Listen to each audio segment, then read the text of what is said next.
need to shorten this machine screw. I already shortened that one. You can see I need, I don't know, about 5/8, 3/4 of an inch taken off of it. I like to assemble the screw and then see how much extra thread is left over. Then you could take that and measure it to see how much you need to remove.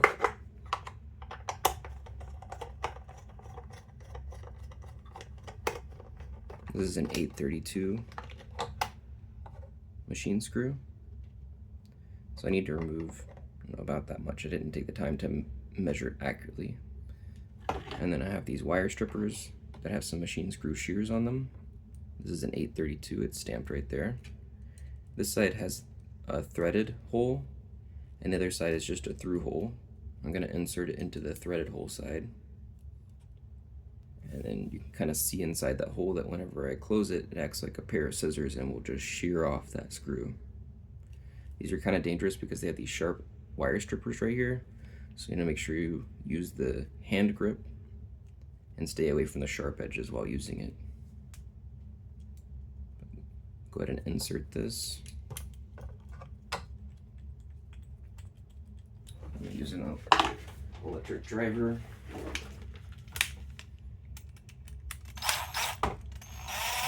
See it come out the other end,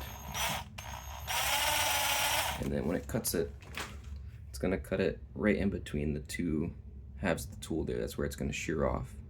So I'd want to measure from the end of the screw to the middle part of that tool, and that's how much is going to be removed.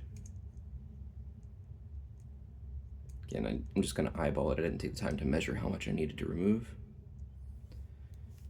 And then you just squeeze the handle, make sure your hands are away from the sharp edge. I've seen people cut the inside of their finger here and have to go get stitches.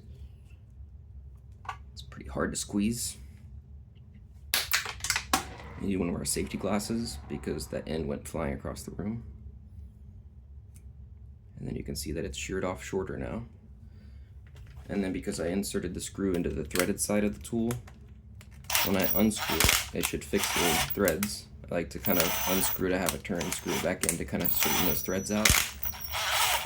And then I use an electric driver just so that I can keep a hold of the hand tool part of this and not have to worry about twisting, take the chance of cutting myself on the sharp edges of this wire stripper.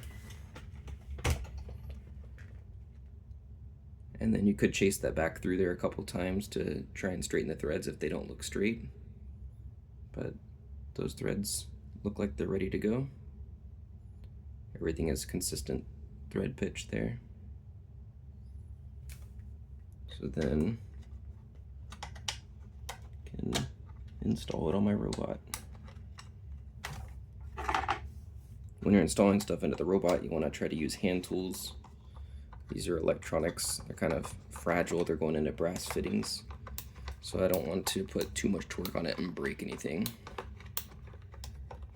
So it takes a little longer, but use the hand tools. That way you don't just destroy your robot parts.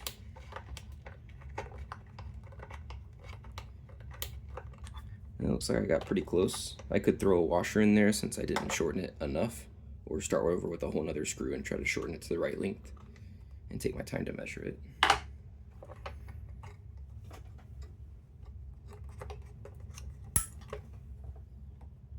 I was just using the plastic mount here as a way to mount my radio.